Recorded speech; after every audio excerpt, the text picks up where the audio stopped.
Hello friends, आज के इस वीडियो में डिस्कस करते हैं स्टोरी एवेलाइन को, जिसे जेम्स जोयस ने लिखा है।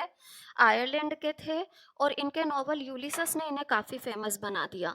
इस नॉवल के अलावा इस स्टोरी में भी हमें उनकी योग्यता या उनकी जो अद्भुत प्रतिभा है लेखन की, वो देखने को मिलती है। एवेलाइन स्टोरी है एक लड़की की जो कि अपनी लाइफ की ड्रजरी से बहुत ज़्यादा परेशान है और अपने लवर फ्रैंक के साथ भागने का निर्णय कर लेती है। पर अंत में जब भागने का समय आता है तो वो भाग भी नहीं पाती और रुक जाती है अपनी ही दुनिया में। कहानी के स्टार्टिंग में दिखाया गया है कि एवेलाइन किस तरीके से अपने घर की खिड़की पर बैठी हुई बाहर देख रही है। बाहर बहुत सारे मकान बने हुए हैं। फिर उसे याद आता है कि कभी यहाँ पर एक खुला मैदान हुआ करता था जहाँ पर कि बचपन में वो आसपास के बच्चों के साथ खेला करती थी। फिर बेलफास्ट से आए किसी आदमी ने इस मैदान को खरीद लिया और यहाँ पर इतने सारे मकान बना दिए। उसे याद आता है कि किस प्रकार से उसके पिता उन्हें ढूंढते हुए आते थे इस मैदान पर और छड़ी लेकर के आते थे। हालांकि इतने बुरे नहीं थे उस समय में वो। इससे हमें ये पता चलता है कि उसके पिता का व्यवहार जो है उसकी माँ की मृत्यु के बाद शायद बहुत ज़्यादा बदल गया। वो कहती है कि कियो नाम का एक बच्चा जो कि वॉच रखता था कि कोई भी आएगा तो सबको सावधान कर देता था। वो अक्सर कर उन्हें चौकन्ना कर देता था। उसका बड़ा ब्रदर अर्नेस्ट उनके साथ नहीं खेला करता था। फिर घर के अलग अलग आइटम्स पर उसकी नज़र पड़ती है। घर की एक एक चीज़ से जैसे तो उसे जुड़ाव महसूस हो रहा है। फिर उसे दिखाई देती है घर में पड़ी हुई एक लगी हुई एक तस्वीर जो कि पीली पड़ गई है, बिल्कुल अस्पष्ट है। इस तस्वीर के बारे में उसने कई बार अपने पिता को कहते हुए सुना है कि यह तस्वीर उनके किसी पुराने मित्र की है जो कि अब मेलबोर्न में रहते हैं।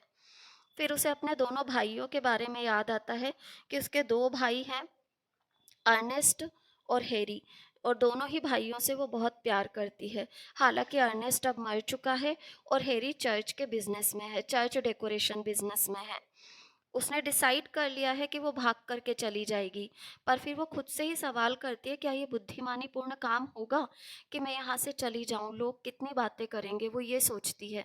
और स्टोर से जहाँ पर वो काम करती है वहाँ एक एडवर्टाइजमेंट अखबार में छापा जाएगा और उसकी जगह पर किसी दूसरी लड़की को लगा लिया जाएगा काम पर। मिस गवान जो कि स्टोर में शायद उससे सीनियर पोजीशन पर है, कुछ ऐसे हिंट्स दिए गए हैं, उससे उसके जाने से बड़ी खुश हो जाएगी, क्योंकि वो उसे सबसे ज़्यादा रोकती टोकती है और कामों में चार लोगों के सामने उसकी इंसल्ट करने की कोशिश भी करती है। वो सोचती है कि जब उसकी शादी हो जाएगी, वो फ्रैंक के साथ चली जाएगी, तो उसकी लाइफ सेट होगी और वो अच्छा जीवन जिएगी। फिर वो अपने दोनों भाइयों के बारे में अपनी उम्र हमें बताती है कि वो 19 साल की है और स्टोर्स पर उसे 7 शीलिंग पर वीक मिलते हैं, जो कि वो ईमानदारी से ला कर के अपने पिता को दे देती है। हैरी जो उसका ब्रदर है, वो वीकली इनकम अपने पिता को पूरी ला करके नहीं देता, बल्कि पहले थोड़ा खर्च कर लेता है, उसके बाद घर पर लाता है। और सैटरडे नाइट उसकी सबसे बुरी होती है, क्योंकि इस दिन पैसों के लिए उसके पिता बहुत ज़्यादा घर में माहौल ख़राब करते हैं और वायलेंट हो जाते हैं उसके साथ। सैटरडे नाइट को ही या सैटरडे के दिन ही उसके पिता उसे फटाफट संडे डिनर लाने के लिए इधर उधर भगाते हैं। वो बहुत ज़्यादा परेशान है इन सब चीज़ों से। फिर वो सोचती है कि जब वो फ्रैंक के साथ ब्यूनस आयर्स उसकी कंट्री में चली जाएगी तो ये सब ख़त्म हो जाएगा। इसके साथ ही उसे फ्रैंक से उसकी पहली मुलाकात याद आती है कि किस तरीके से अपने किसी परिचित के यहाँ पर जब वो गई थी तो फ्रैंक उसे वहीं पर रहता था और मिला था। इसके बाद वो फ्रैंक के साथ किस तरीके से बोहेमियन गर्ल नामक एक ड्रामा देखने के लिए गई थी।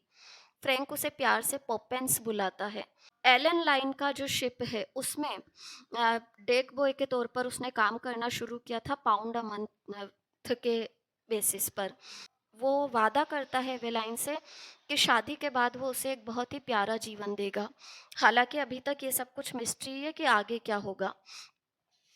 और पिता को भी उन दोनों के इस लव अफेयर के बारे में जब पता चलता है तो वो एवेलाइन पर तो स्ट्रिक्ट हो जाते हैं और उसे मना कर देते हैं कि वो कभी भी फ्रैंक से नहीं मिलेगी, और साथ ही साथ में वो फ्रैंक को से लड़ भी लेते हैं। अपने दोनों भाइयों के बारे में वो याद करती है। हालांकि एडवर्ड अब मर ही चुका है और उसने 2 लेटर लिखे हैं, एक तो अपने भाई हैरी को और दूसरा अपने पिता को लिखा है। फिर उसे याद आता है कि उसके पिता इतने बुरे व्यक्ति नहीं हैं, पर शायद माँ की मृत्यु के बाद की परिस्थितियों ने उन्हें काफ़ी इस तरीके के व्यवहार वाला टायरेंट और वायलेंट कर दिया है। किस तरीके से एक बार जब वो बीमार पड़ी थी तो उसके पिता उसके साथ बैठे और उसके लिए टोस्ट बनाया, उसे एक घोस्ट स्टोरी सुनाई, उसे ये भी याद आता है। यानी कि अब वो अपने घर से एक जुड़ाव को महसूस कर रही है और घर से जुड़े लोगों के भी प्लस और माइनस दोनों साइड्स पर कॉन्संट्रेट कर रही है, नेगेटिव पॉजिटिव दोनों साइड्स पर हम कह सकते हैं। उसके दिमाग की उथल पुथल क्लियर हो रही है यहाँ पर इन सब चीज़ों से। इतने में बाहर से एक ऑर्गन प्लेयर की आवाज़ आती है।